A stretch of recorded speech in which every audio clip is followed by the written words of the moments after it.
అసెంబ్లీలో కేసీఆర్ గారిని ఎన్ని అనరాని మాటలు అన్నారు, వింటుంటే గుండె తరుక్కపోతా ఉంది. ఎందుకోసం అనాలి అన్ని మాటలు కేసీఆర్ గారిని?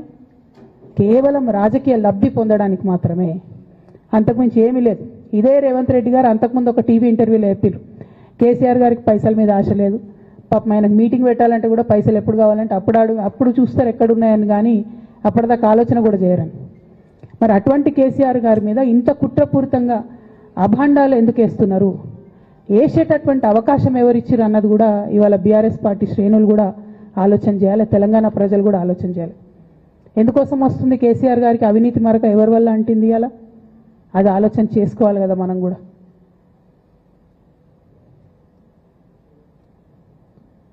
కొంతమంది కేసీఆర్ గారి పక్కన ఉన్నటువంటి వాళ్ళు కేసీఆర్ గారి పేరు చెప్పుకొని అనేక రకాలుగా లబ్ధి పొంది వారు చేసినటువంటి అనేక చెత్త పనుల వల్ల ఇవాళ కేసీఆర్ గారి పేరు బద్నామయ్యే పరిస్థితి వచ్చింది. అయినా మళ్ళీ వాళ్ళనే మోస్తాం, అయినా మళ్ళీ వాళ్ళనే ముందుకు తీసుకెళ్తామని అనుకుంటే పార్టీ ఎట్లా ముందటికి పోతుంది? ఒక బిడ్డగా నిజంగా నేను బాధపడతా ఉన్నాను. ఇవాళ 5 సంవత్సరాలు ఇరిగేషన్ మంత్రిగా చేసినటువంటి హరీష్ రావు గారిది మేజర్ పాత్ర లేదా దీంట్లో? అందుకే కదా కేసీఆర్ గారు వారిని సెకండ్ టర్మ్లో తప్పించిండ్రు.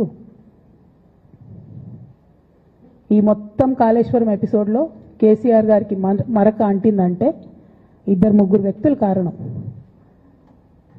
మాజీ రాజ్యసభ సభ్యుడు ఒకలైతే, హరీష్ రావు గారు ఒకలైతే, మేఘా కృష్ణారెడ్డి గారు ఇంకోడు, మేఘానో బోగానో ఏదో.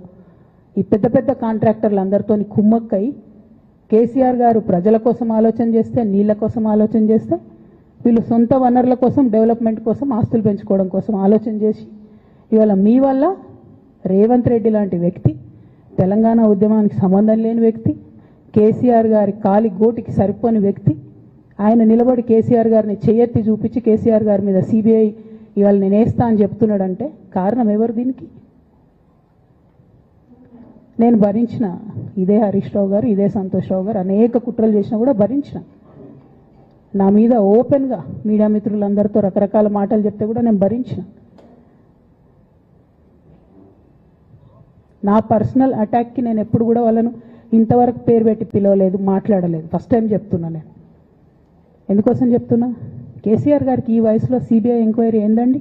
ఎందుకోసం ఆ కర్మ పట్టింది? ఎందుకు భరించాలి? ఇటువంటి వాళ్ళని చూస్తూ ఎందుకోసం ప్రొటెక్ట్ చేసుకోవాలి? బీఆర్ఎస్ పార్టీ తమ్ములకు కోపం రావచ్చు, కానీ వాస్తవాలు చేదుగున్నా అప్పుడప్పుడు మాట్లాడుకుంటేనే, మందు తీసుకుంటేనే ఆరోగ్యం మంచిగా అవుతుంది. ఇట్లా చెప్పుకుంటూ పోతే